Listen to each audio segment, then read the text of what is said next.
3.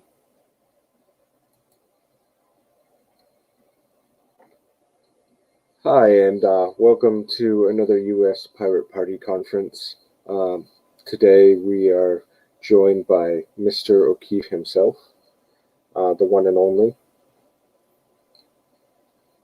Thank you, Joe. How are you? I am splendiferous and fantastic as always. And so this is one of the big things that we have to share with everybody, so I figured I'd give it a fabulous introduction. Thank you.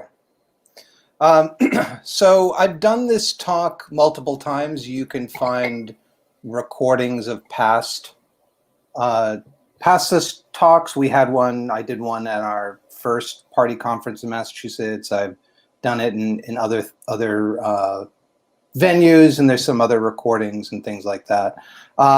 So, but it was nice to come back to this and be able to update it and revise it in light of what happened in the 2020 election.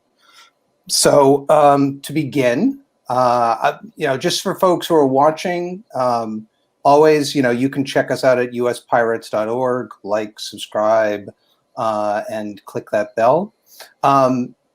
It is important.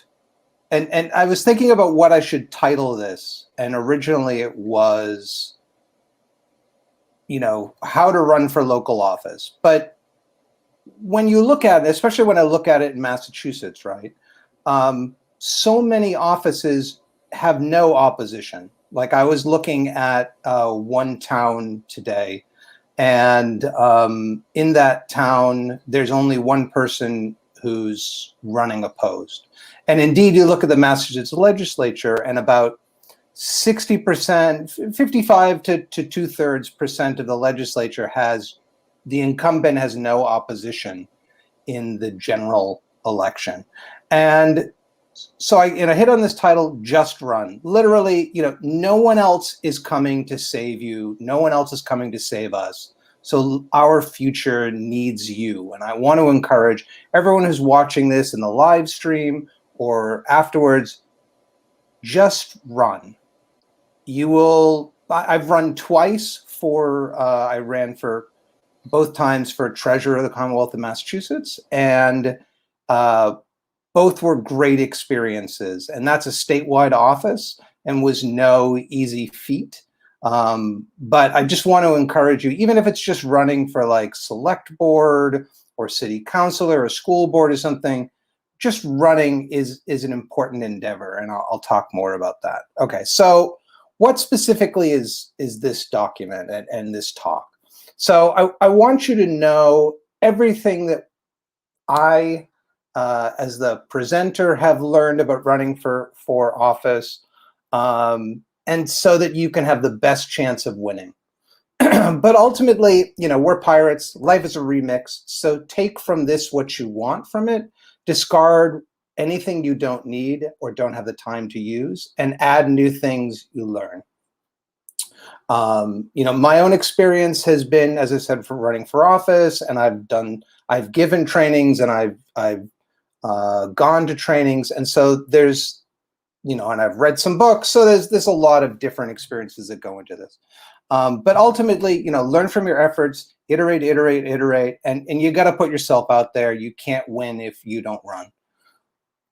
All right, so overview, what am I going to cover? All right, why and what you can do in office, what is your goal, what office to choose, how to prepare yourself, how to get started, logistics cubed, the actual campaign, and then just some useful resources. All right, so why? All right, so your city or town, they make ordinances, your state legislature makes laws, the federal government, House of Representatives, Senate, they make laws, they set the budget, they have oversight of the bureaucracy, oversight of police and courts, and oversight of schools. These are things that in the era of COVID and Black Lives Matter, matter. and you have to make sure that we as pirates have influence and ultimately, hopefully, control over the government and make it move in the direction that we feel that we need the country to move in. or the municipality didn't move in, whether that's, making sure that we have transparent government, whether that's copyright or patents, whether that's making sure we're tackling global warming, we're getting rid of patents on vaccines and things like that. If not us, who? All right, so what do you do in office? You can shift the budget and the laws to serve people's needs and not those of corporations of the rich. You can shift police resources and focus from criminalizing people to helping people. You can, of course, it's a pirate thing, make government data documents public, and ultimately, save money for all citizens and residents, and foster free software by requiring its use. And I just want to say, Joe, that I have no ability at the moment to see what comments are there. So if someone brings up a comment, by all means, just say, "Hey, I got a comment." Some person wants to comment. Of course. Thank you. I appreciate that. All right. So what's your goal? Now, we think when we're running for elections, the goal is to win, right? But there's other goals, and as a what's called a third party, we have to identify our goals cannot simply be to win, and sometimes the chances of us winning are remote. So we have to have other goals. One is simply to identify supporters and volunteers for future efforts. I mean, it is important to be able, if we can identify supporters and volunteers and we can train them, they will become future candidates. They will become future activists. And we will grow from there. They can teach other people and encourage other people to be supporters, volunteers, and to run. Simply also to educate voters about the issues that matter to you, or, in the case of the pirates, our core issues and other issues that are related to us. So it's best if you can do all three. But ultimately, it is better to do some of them than none of them at all. And so I want to encourage folks that even if you look at it and you say, oh, my chances of winning are remote, that's fine. That's fine. Size your effort to what you can do. If you're like, I've got a family and I've got kids and I've got a job, I don't have the time for this. It's like, well, can you get on the ballot? Can you, be there as a resource for people so that people know where to go to and how to help? Just simply, being there, educating voters, going to public forums, things like that are worthwhile goals.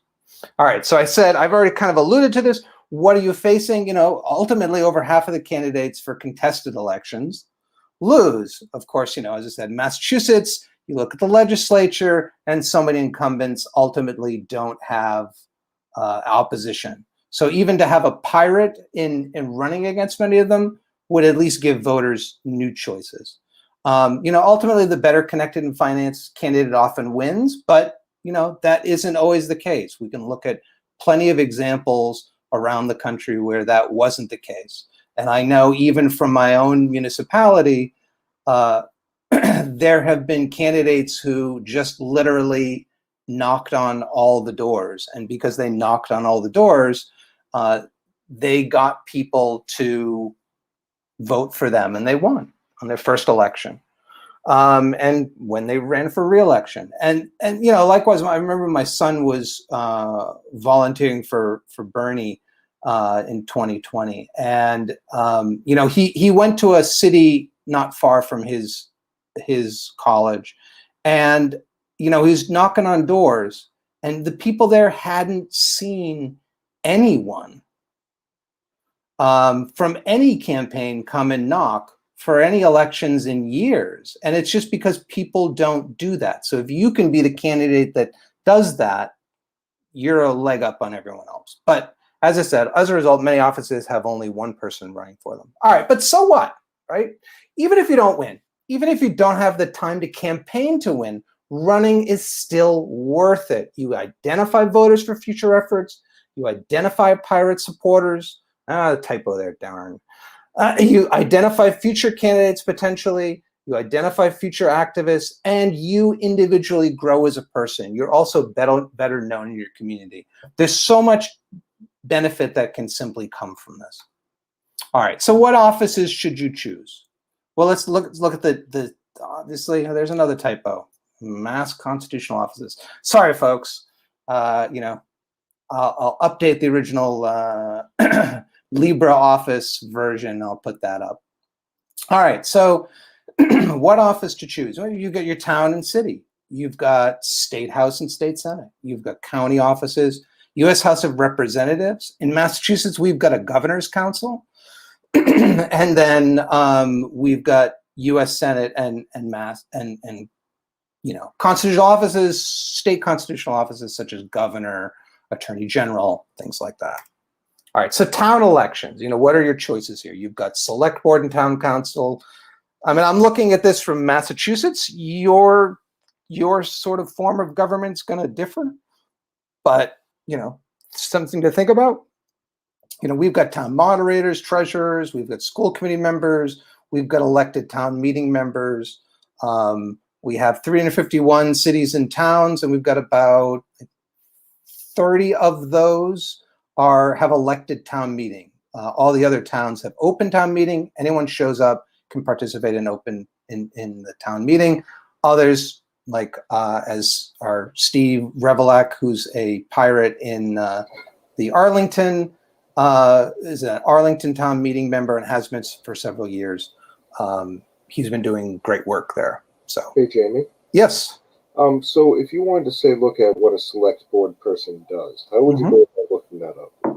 That's a good question. I mean, probably the best way is to look at minutes from meetings. You can look at usually there'll be a website and they'll say what the duties of the select board are.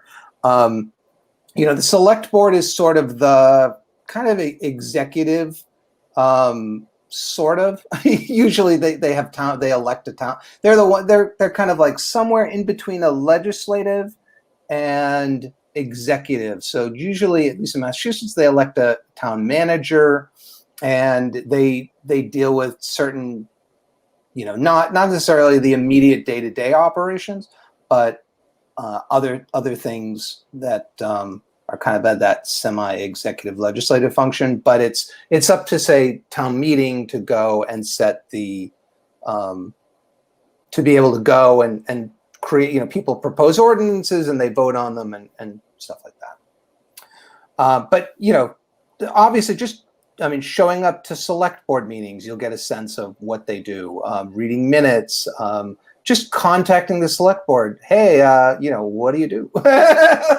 What is your day like? Maybe that's a good thing to do. All right, so city elections, something I'm more familiar with. Offices are, mayor, city council, school committee. Like Cambridge elects people elects city council and school committee proportionally, but they also have not an elected, a city manager that the city council votes on. And those positions are, this is sort of civil service positions, but they can be very powerful and they can limit things dramatically. So being able to get rid of a city manager who's really getting in the way of a pirate agenda is a good thing. We've got state house and senate. Pretty much every single, I would say for worse, state government has a house and a senate. Actually, that's true. I think North Dakota just has a state house. I think they don't have a senate. I may be mistaken on that. And then elections, of course, are usually held in November. Oftentimes, they're held on even years. Some states, they're held on odd years.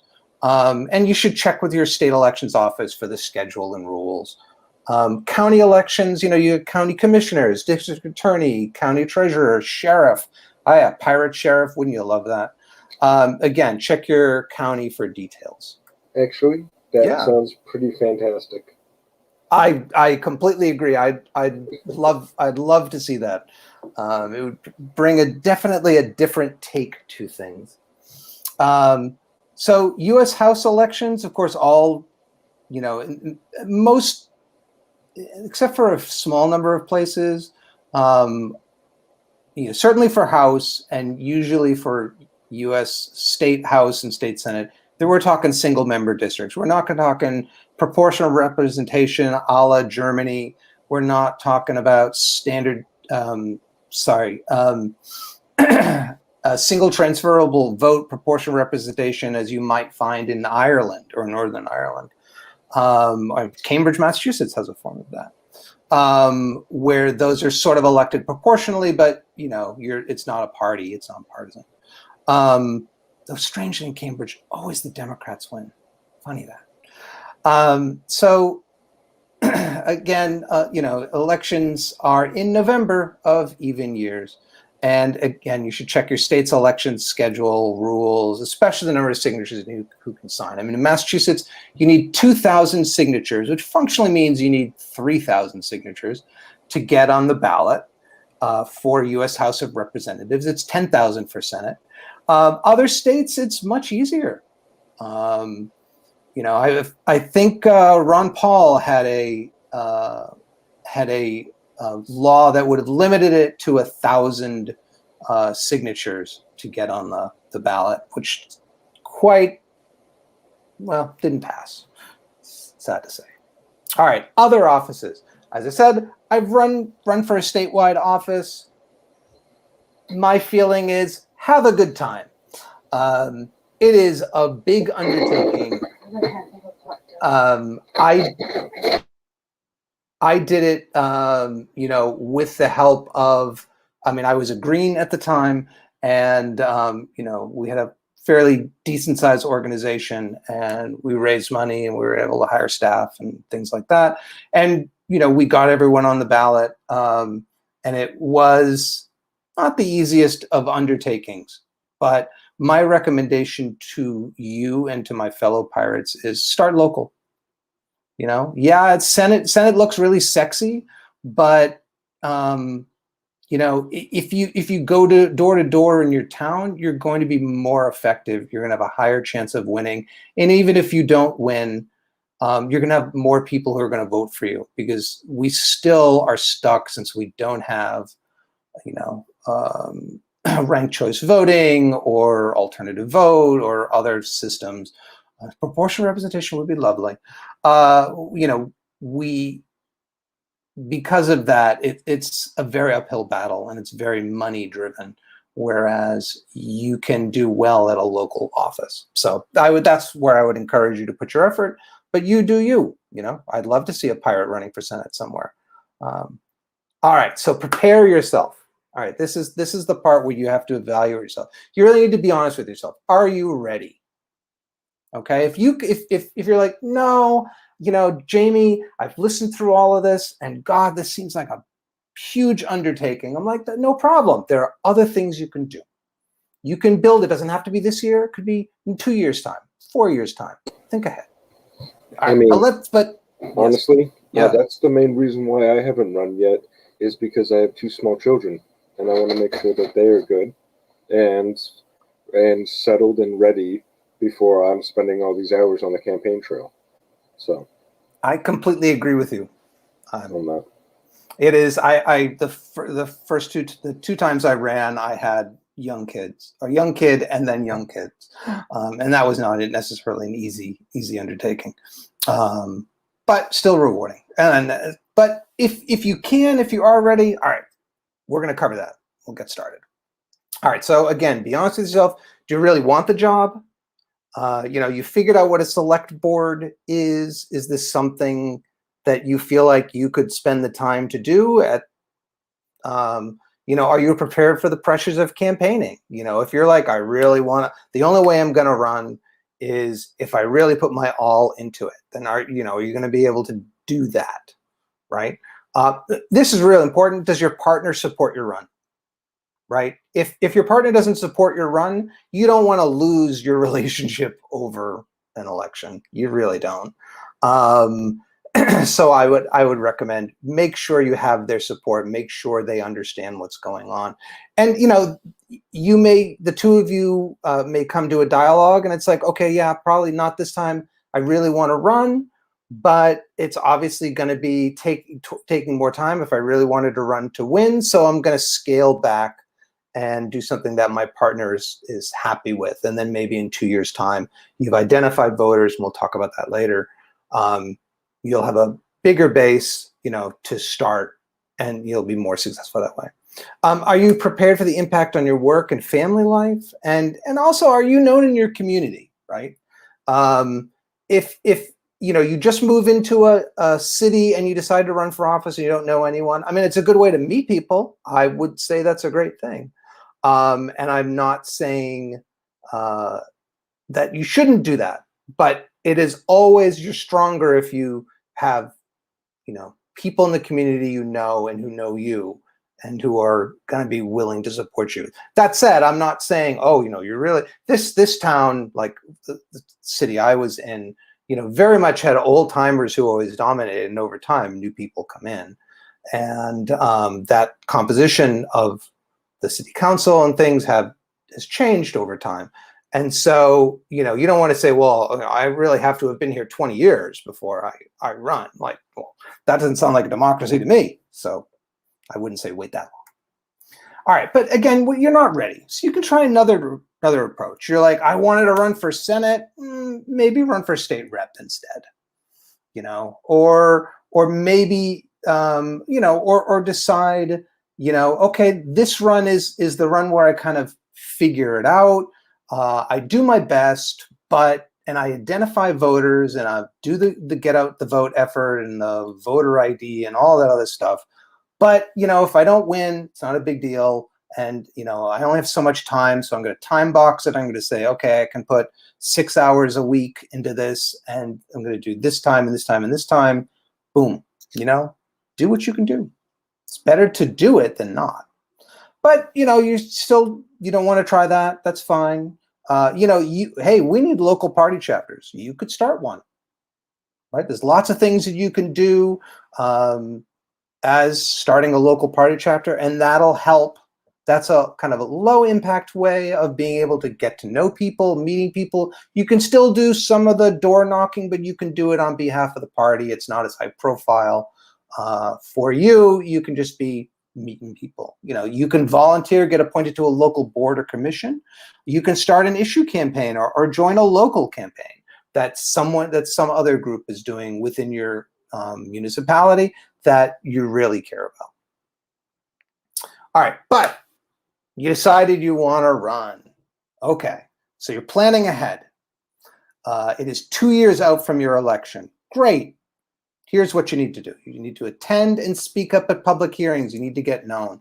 You need to be involved in local organizations, even if that's just volunteering, meeting people, getting their names, hopefully getting their phone numbers and email addresses so that you can come back to them and be like, hey, you've known me for a year. I'm a stand-up person. You should support me.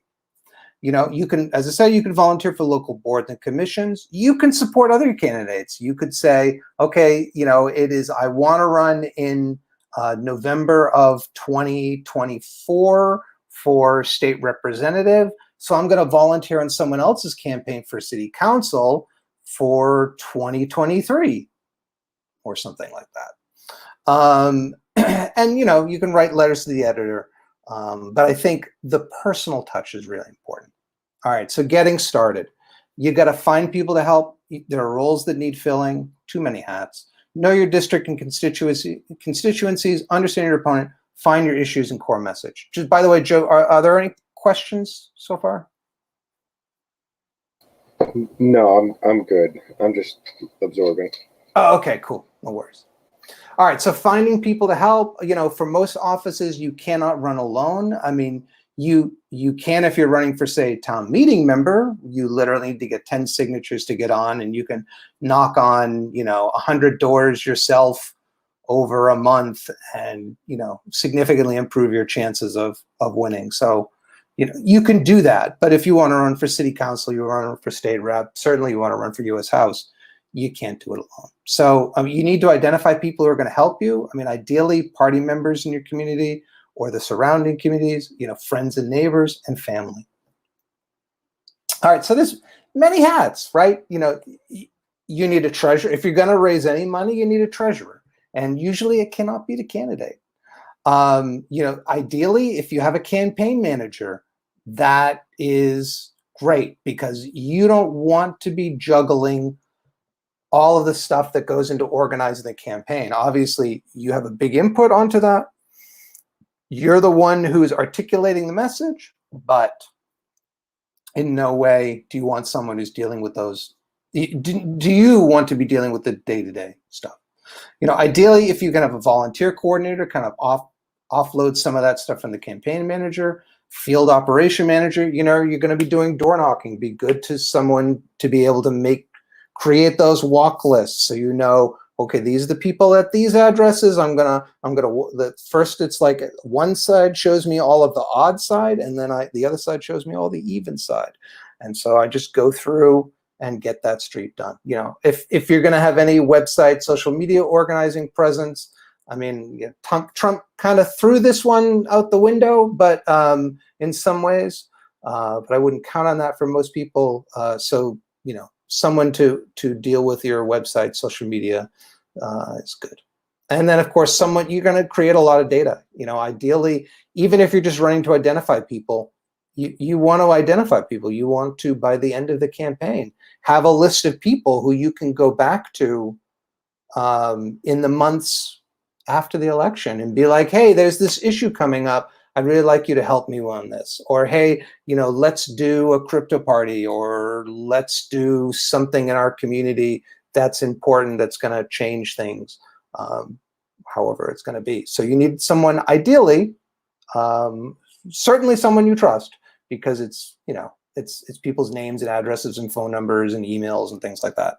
So, it would be good to have someone there. All right, but as I said, not all of the hats have to be on your head. You may not be able to find someone for every role, but you need to make sure you distribute the work.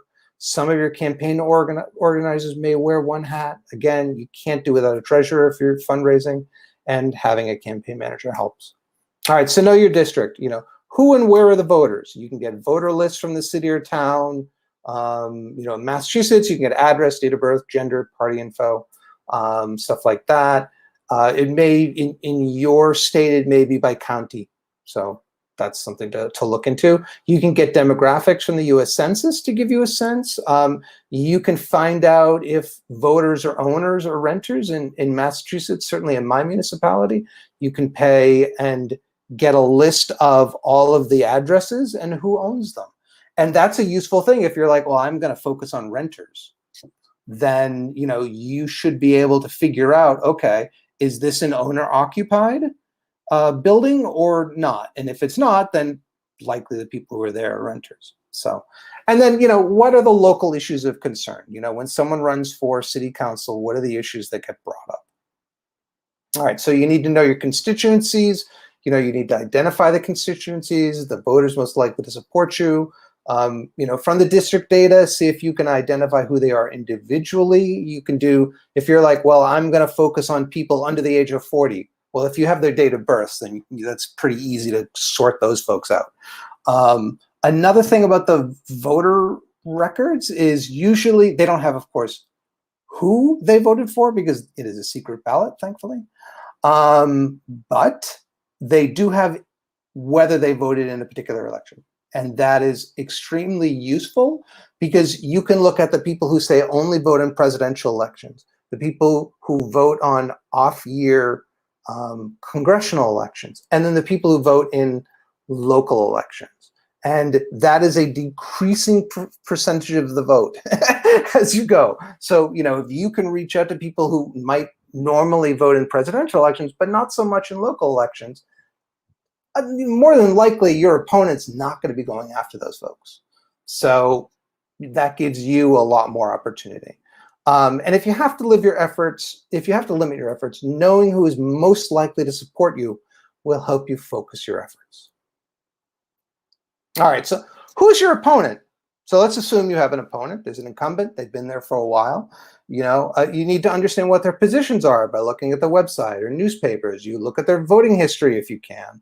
Not all states are like Massachusetts, where we don't necessarily have that information there. And if you bring your camera in and take a picture of the big board that has who voted for what, they will eject you from the building. Yeah, Massachusetts is down there when it comes to stuff like that.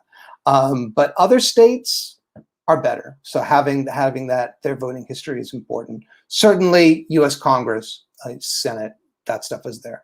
You can look at past election results to understand how many votes you need to win. You know, if you're running for city council and only 1,000 people vote and the incumbent reliably gets 800 of them, then you know, geez, if you can bring another 1,000 people in, you'll more than likely win. And you'll probably also take some of the votes away from that person as well, from the incumbent. You know, you can get a list of voters and their voting history as well as census data. I already mentioned this. All right, so find your issues. You know, you need to identify the key issues that you want to focus on. You know, ideally 2 or 3 max, especially for local campaigns. Maybe more for state campaigns, but still it needs to be on like one hand. Because those are the issues that you need to be known for, and ideally they're going to be ones that are going to resonate with voters. Again, you know, the issues you choose must resonate with voters who you want to support you. And again, but no half measures. You know, being a moderate cedes the field to your opponent. I'm not saying be crazy, although I'm sure I've met copyright maximalists or patent intellectual privilege maximalists who think we're crazy. We know we're not crazy, but we have a position and we're going to stick to it, and we're not going to deviate from that. So having solid positions is important. All right, so you need to develop a core message. You know your issues. You need to develop your message short, simple, should tie in with your issues, and it has to motivate the people who you feel are going to support you. You know, you need to test your core message and issues, test it with a friendly audience, test it with others, refine your message. If you can find a way to bring all questions back to your core message, bonus, right? I mean, you want to be able, if there's a forum where the candidates are going to be, you want to be there. And if someone asks you a question, you want to be able to give an answer that's going to tie back to your issues, and especially your core message. But also, test it. And it's, to be honest, it's something where you start with the core message, and over time it doesn't, flip, but it will, as you're meeting with people, as you're talking with people, you'll refine it, and that's okay. All right, so logistics. You got to know your dates. You got to know when election day is. You got to know when early voting starts and end dates. You got to know when your nomination signatures are due. You need to, when nomination forms are available. You need to know when campaign finance filing due dates. You got to know your dates. You don't know your dates, it's going to end very badly for you, and I'll get into that later. All right, so plan your logistics. Work backwards from election day. And so I won't go through this because I'm going to cover it, but send thank you notes at the end, schedule and train volunteers for polling place, election night party schedule, blah, blah, blah. Whole bunch of things. You can, if you look in the description, the slide deck is there. It's up at uspirates.org, and feel free to look through. I'm sure I missed things. That's okay. Better to get it down so you can read it. And so these are the things, work backwards from election day to get yourself so that you know what you need to do. All right, so volunteers, how many you're gonna need and when? In terms of fundraising, having a budget is important, and having a fundraising plan that says, all right, if we only get $500, what are we gonna spend it on? If we can get another $1,000, what do we next spend it on? You don't wanna say, oh, I want a $10,000 budget and you only raise $1,000, and your plan was, well, I have the $10,000. That's bad. So instead, if you know, what am I going to spend my first $1,000 on? There you go. You only get $1,000. You know what you're spending it on. Everything's good. You have a plan. You keep to it. If you get more money, well then, okay, you'll fill out the rest of the plan. All right. You need to find someone to design your flyers and signs. You need someone to take, ideally, professional looking pictures of you for flyers, media, things like that. That's important. You need to present yourself well. All right. And I didn't edit that. Whoops, sorry. All right, the campaign, initial activities. We're going to talk about initial activities, volunteers, fundraising, getting on the ballot, materials, and all the other internet media publicity. Meet voters, go door to door, go TV, and election day and the days after. Hey, Joe, was there something in the? I just heard a whoosh. Was there a question? Yeah, no. I just sent you a message. So Can you tell me what it is? I will be right back. Excellent. Great. Thanks. All right. Initial activities. So, you open your social media accounts, identify initial contributors, go to your friends, your neighbors, your coworkers, family, all those. Obtain any, and file any committee to elect papers. Get checks from initial contributors. You open your bank account, you make your first deposit, open a website. Woo! You're on the road. Volunteers, it's important to have someone organizing volunteers, as I said. It's important to, if you have we're going to mail people, we're going to do a door-to-door door knocking. It would be good to say, okay, here's the plan. We're going to meet at 5:30. We're going to have a snack. We're going to give everybody water, and then we're going to go out. Coffee. And coffee. Lots and lots and lots of coffee. Yeah, but it's a fine line, dude, because there may not be bathrooms along the way. It's for me. It's okay. Okay, all right. Fair enough. Like that whole 2-gallon thing of Cup of Joe's, that's for me. And if you want some, of course, you can have some too. Thank you. And so, from there, and then from there, you're going to go door to door, and you're going to do it for 2 hours, and you come back, debrief, and then it's done. So that's basically a 3-hour commitment that you're asking from someone, time boxed.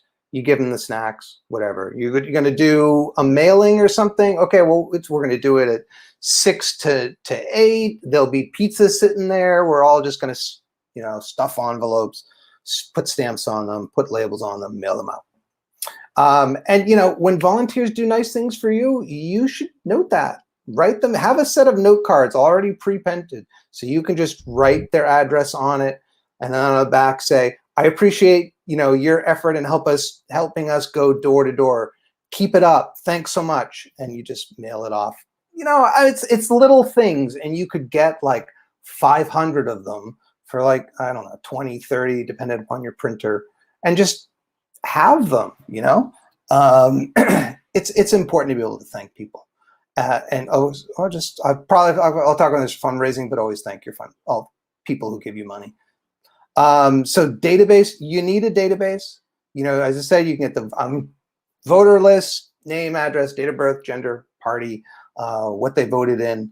Again, you can look at the assessor's database and find if they're owners or renters. You can get census data, stuff like that. Fundraising, all right. Make a list of potential contributors from family, friends, neighbors, coworkers, etc. If you're gonna call them up, if they're like 10 people, well, you can knock on everyone's door and you can have a nice conversation with them and ask them. But if it's like 100 people, and probably you want to call them up, right? So, write a simple phone fundraising script. Why are you running? What are you trying to accomplish? How you're such an excellent person. That talks about the issues. You call through them, and then you send them an envelope with a return envelope and a hey, thank you so much for offering to contribute to my campaign. Couldn't do it without you. And you mail that off to them. If you don't hear from them in 2 weeks, send them another, call them up, whatever. After, if you don't get it, you've tried the second time. People like, I know that type of person. Oh, the mail's here, it stacks up. And then I'm like, oh yeah, shoot, I gotta go through and do that. You can always just call them up, and call is better than an email. More likely to notice that. But call them up and be like, hey, just checking in. Maybe you got lost in the mail. Just want to make sure you received the fundraising letter that I sent you that you said you would give money to. to me too. And you don't have to be pushy, but at the same time, it's people are busy, right? And so if you remind them, they'll appreciate that. And when you get that check, mail them a thank you, so that they know that you really care and that it's important to you. All right. So again, follow up. Once they've given, hey, would you be willing to endorse me in writing? Would you be willing to volunteer, hold a house party, write your neighbors? So many things that they can do. But if you don't ask, no ask, no get, right? So follow up on all offers of assistance, and again, send thank you letters promptly. All right, so get on the ballot. You're not on the ballot, I wouldn't say you should just end the campaign, but it really makes it harder. And I remember we had a local guy who was running for re-election for state representative, and he had unseated the incumbent of many years. The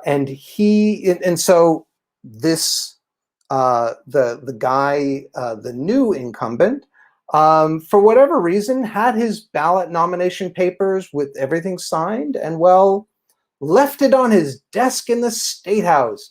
And strangely, they disappeared. Don't be him. Make sure you get those things in, and we'll talk about that. All right, so you need to make sure you know all the requirements and dates to get on the ballot. You need to pick up your nomination papers. In Massachusetts, you get a stack of them for free automatically.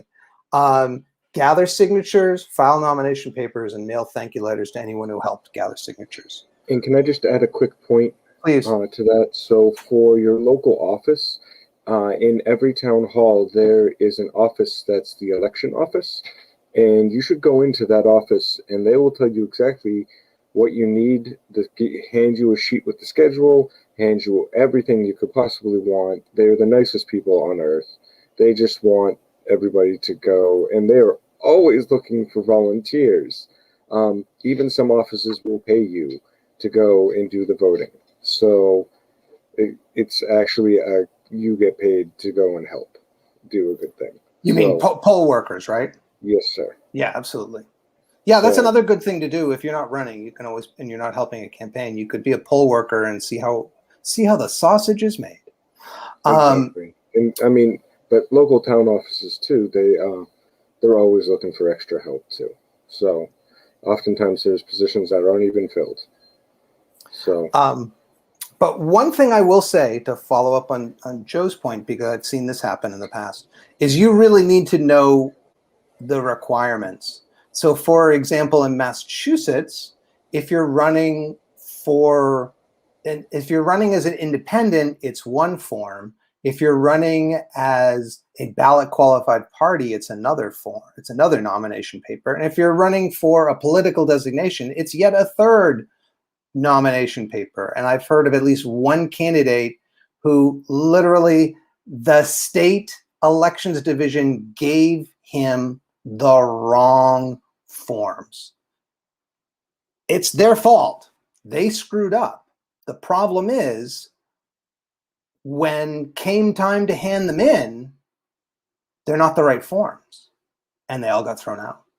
And literally, it's not like he can go into their office and take the forms out of their office. You don't break in to get nomination papers, right? There's no Watergate burglary here.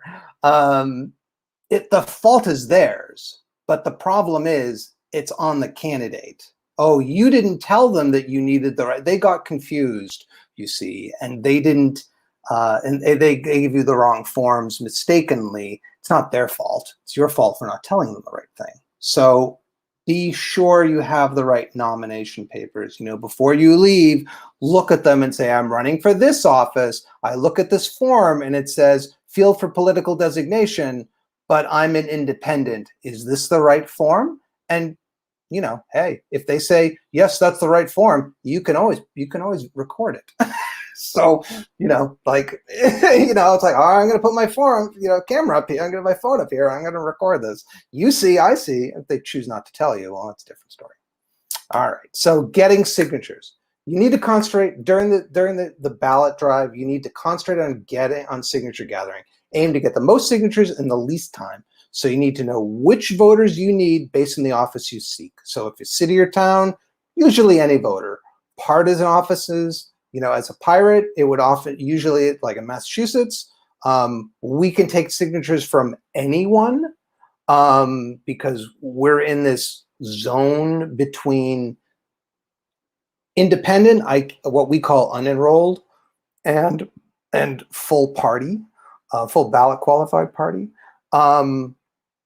But if you're, say, a Democrat, you can only get signatures from those who are unenrolled and those who are Democrat. You can't get them from Republicans.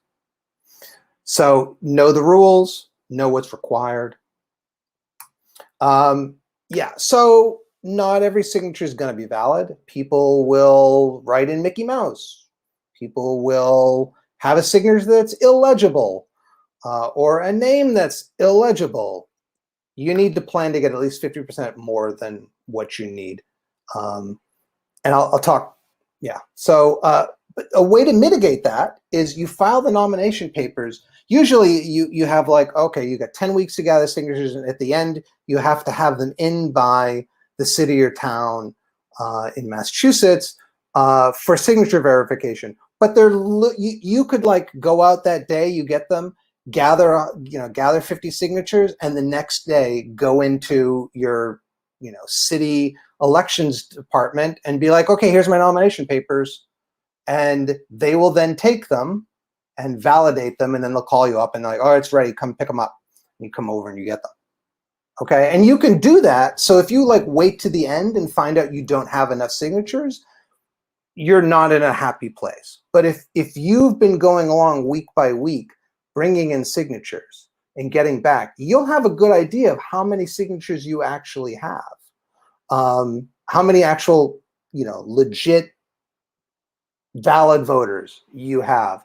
And you'll know when you're close to the limit, when you're on the ballot and when you have that cushion. But when you drop them off, get a receipt. Be sure to get a receipt, because if you don't get a receipt, they may not give them back to you. In Massachusetts, you can like have something that says on letterhead, and you can create whatever letterhead you want as long as it's for your campaign, that says this such and such person is authorized to pick up all of the nomination papers from the city of Malden or whatever. I mean, literally when we were running in 2002, we had people going around the state to pick these things up and bring them in. So, don't, get them in and be sure to have the receipt. But there are usually find out what the back way is in case receipts get lost. So, you need to make sure that you've got an alternative just in case. All right, so how do you get signatures? You got to find places where your voters are likely. Best thing is on your neighborhood, literally. Knock on all the doors. You can go to busy town squares. You can do the dump and recycling center, was a useful place we found in 2002. And there's festivals and places people aren't in a rush. We back a couple years back, we had a candidate who was having difficulty getting on the ballot. So we had a bunch of people who drove down there and were like, all right, show up at the Walmart. And because there's a lot of people, and we gathered some signatures there, but it really wasn't very effective. And we're like, all right, we got to change tack here because we got this weekend to get it done. So we just went to his neighborhood and we, all right, you get this street, you get this street, I'll get this other street. And you just walk down it, knock, hey, I'm getting signatures for your neighbor. Would you be willing to sign? Most people are willing to sign. And it's like, you don't have to vote for them just to get them on the ballot so you have more choices. And then the nice thing about that is, it's another interaction with a potential voter, and B, if they're not registered to vote, you can have voter registration forms. So you're going to need a clipboard for your nomination papers, extra pens, just to be sure. Again, have voter registration forms so you can register anyone who isn't a voter or moved and hasn't re-registered at the new address. On rainy days, you can cover the clipboard papers in a plastic bag. Ballpoint pens do not work well in the rain, so use felt tip pens instead. And always be polite, but your job is to get signatures. Don't sit there and chat with someone who wants to tell you why copyright's the bee's knees and why your party screwed up. Okay, been there. Don't do that. Just get the signatures.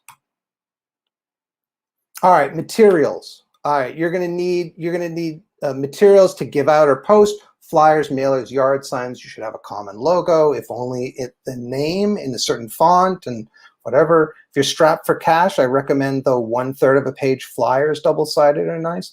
And if you have the money, you can do mailable flyers. I do recommend door hanging flyers. Those are flyers with like a little cutout and a circle, so you can just hang it on the door. You cannot put your flyers in mailboxes through the mail slot.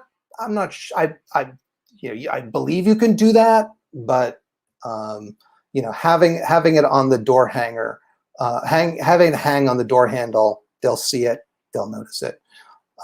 Internet, set up a blog, social media accounts, blog posts your social network, set it up, tie blog posts your social network. Frequent personal posts. We're going to going door to door in this area. Here's my position on this issue, stuff like that. And once you've got a bunch of folks, you can start following other people in media from your district so that you can make connections there. So you need to find creative ways to share your message. Oh, I better be faster, sorry. Post pictures of you and volunteer supporting the campaign, fun videos. You can use service to email supporters, but don't spam people. And keep in contact with volunteers. Phone calls are preferred. Identify local media and reporters, set up meetings, meet with media to talk about your issues. Make sure you follow reporters on social media, so hopefully they will follow your campaign. And they'll get more notice there, but you can always do a press release. You can always call them up. Keep in contact with reporters, invite them to your events, door-to-door outings. Publicity. If you've got a whole bunch of people who want to support your campaign, have a campaign kickoff or some other volunteer support event to get attention. Invite all of your supporters. Invite the media. Make sure it's well attended. Ask supporters to put up yard signs, hold stands up and visibilities in the last month. It depends. Well, I should say the last month before the election. If you've got a primary or preliminary election, which is usually like the month before, then you'll need to do it then. All right, so meet voters. You're going to talk with voters. That's the best way to convince them. Have a supporter who's a parent of a child at a particular school to introduce you to the morning drop-off or afternoon pickup. You can attend block parties, city town festivals, have meet and greet events at senior centers or for members of local groups. You can have a volunteer keep track of who you meet. You're going out, you're meeting, you're shaking hands, and it's like, oh, hi, your name is, and the person's there, volunteers there writing down who they are. So you can look them up in your database. Oh, had interactions with this person, seemed positive. Give them a, 2. I'll get to that in a moment. So follow the voters, and you meet either by dropping off a flyer with a thank you note, mailing them a flyer with a thank you note, something like that. Have supporters write letters to friends telling them why they're voting for you. All right, so this is the primary way of winning that I've found, and that's literally you do door knocking. Going door to door is the best way. You can listen to your voters' concerns. You can tell them why you're running. It's the best way to identify which voters will support you. Literally, if you knock on the door and they're like, I'm voting for your opponent, or they seem dismissive, you can get a sense of, okay, I'm not going to spend any more time on this person, right? But if they seem supportive, then that's an important thing to know as well. From your voter list, you can develop the walk list. You divide streets into even and odd sides to make the record keeping easier. You don't want to be crossing the street in the middle, going back and forth. It's just easier that way. All right, mark voters' level support with a 1, that they'll vote for you. 5, they're not going to vote for you. If the voter isn't supportive, move on quickly, but politely. You need, just like with signatures, you need to find the most people who will vote for you, and you don't need to argue with people, okay? When someone isn't home, be sure to leave a flyer hanging on their door handle. I talked about that before, but it's important. All your efforts must lead to the get out the vote effort. Through the door-to-door effort, you've identified a lot of voters who will support you. Now you need to make sure they vote. Okay, so you need to call supporters, remind them that you need their vote, tell them where their polling place is, when it is open, ask if they need a ride to the polls, right? As close to the election as you can, drop off notices to supporters, telling them where to vote and when their polling place is open, or when early voting is, or when vote by mail starts, or things like that. Early mail and voting, know the dates, locations for early mail voting. Encourage your supporters to vote by mail or early, and keep track of which supporters voted. That should be available from the local government, so you don't waste time reminding people to vote who've already voted. And you also need to plan this. You don't want to be doing your door-to-door effort when early and mail voting, like you don't want to be going through a neighborhood when early and mail voting have already kicked off, because they're going to be, oh, I didn't know you. Oh, I wish I had known that you were running. I would have voted for you, but you were like one name out of three, and I like, and the incumbent is a decent guy, and so I voted for him. I found out, I found out after I ran in 2002, I ran into a guy, and I'm like, he didn't vote for the down ballot elections, voted for governor. He didn't vote for treasurer. He literally was in the 16% of people who did not vote for me. Actually, maybe it was 8%, but I didn't vote for any candidate, I should say. And so it's important to get people early. All right, so it comes election day. All right, you need to, ideally, you have a poll watcher at every polling place recording which of your supporters vote. So basically someone comes up, they say, I'm at this address, this is my name, and the people to cross you off the voter roll give you a ballot, and you go and vote. Well, someone can be there, not looking over their shoulder, obviously, but listening and being like, okay, it's this person, I look through my list, okay, it's sorted by street, okay, this person crossed them off, okay, they voted, right? And so you have that information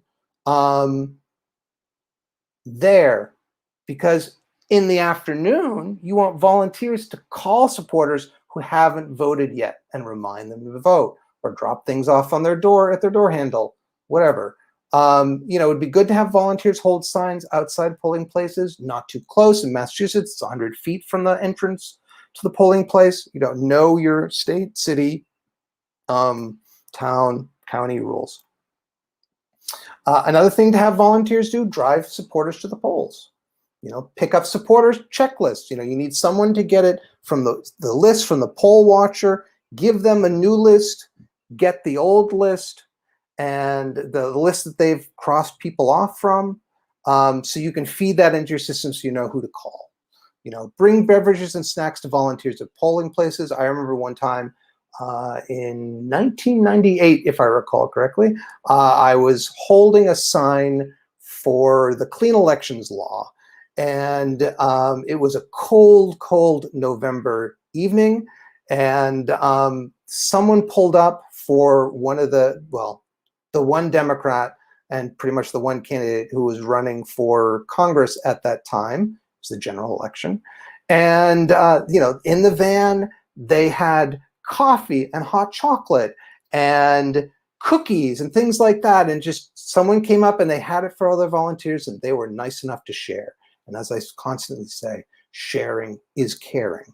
So that is a good thing. You'll get kudos for that. We had one candidate, we just had a bunch.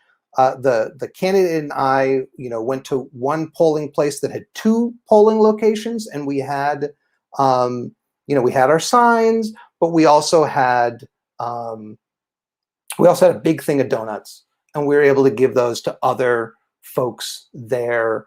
And that's a good thing to help others, but also to, most importantly, on a cold November day, to keep your volunteers warm and know that they're loved. All right, so when the polls close, you need to have your poll watchers get the preliminary vote count from their polling place. In Massachusetts, you can just say, hey, I want, when it's closed, I'd like a copy of the vote from this polling place, and they'll print it out in a nice little ticker tape. Well, not quite a ticker tape, but like a receipt tape, long string, 2 feet long, and depending upon the number of rolls, number of number of positions being elected, and then you can take that to the election night party, and you can tabulate all the numbers and know before the official results came out whether you won or not, or how you did. And, you should hold an election night party to thank volunteers and supporters after the polls have closed.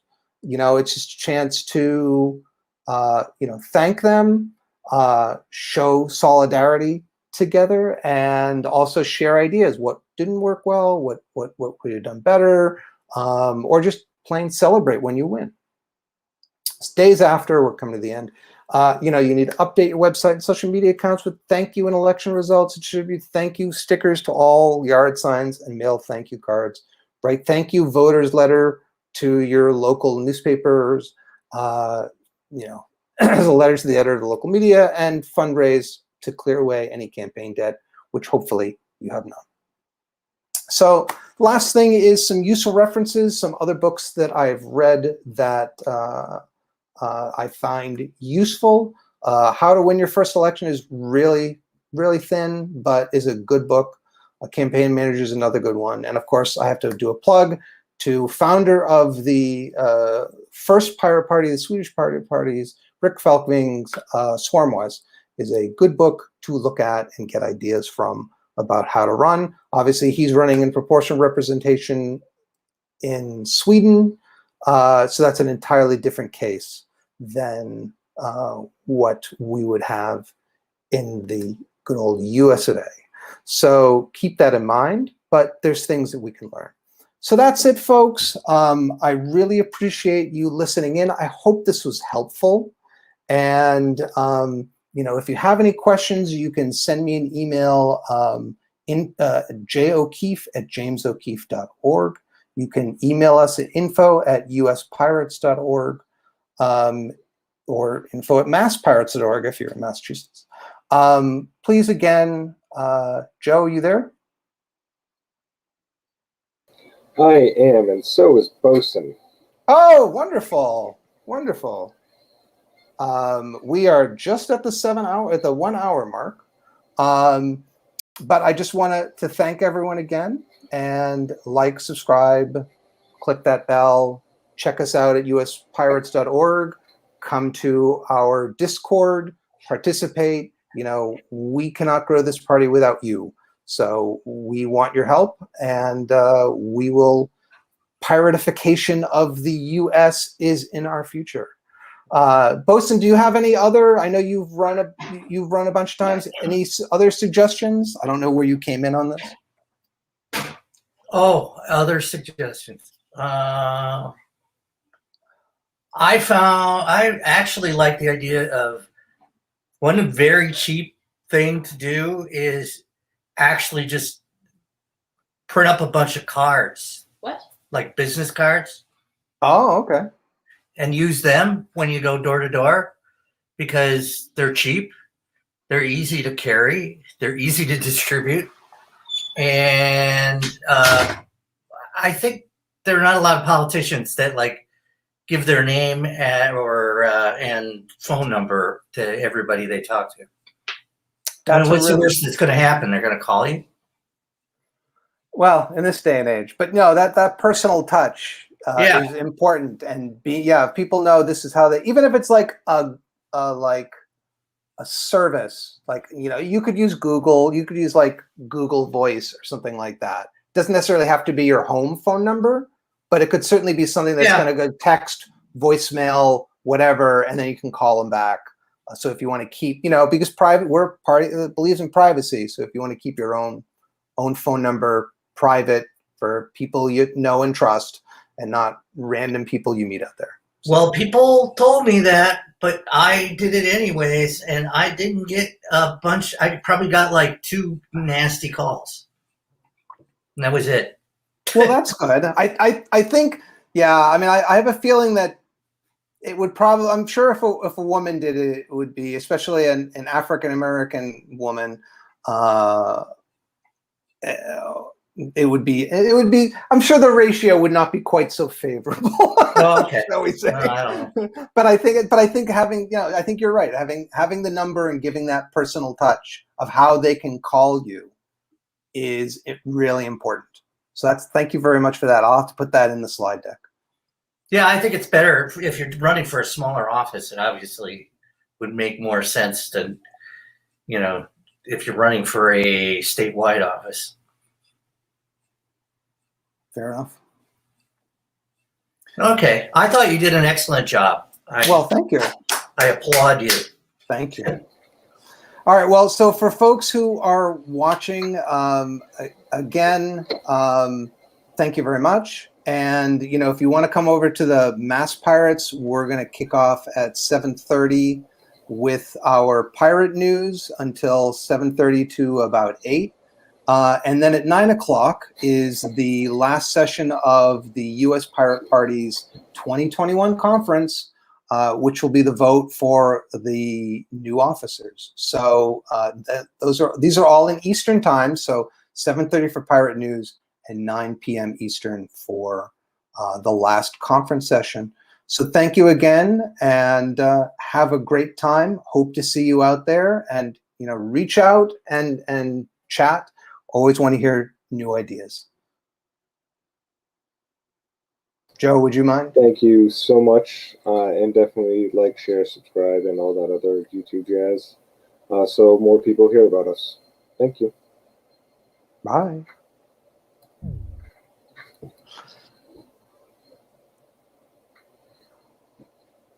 And we're off.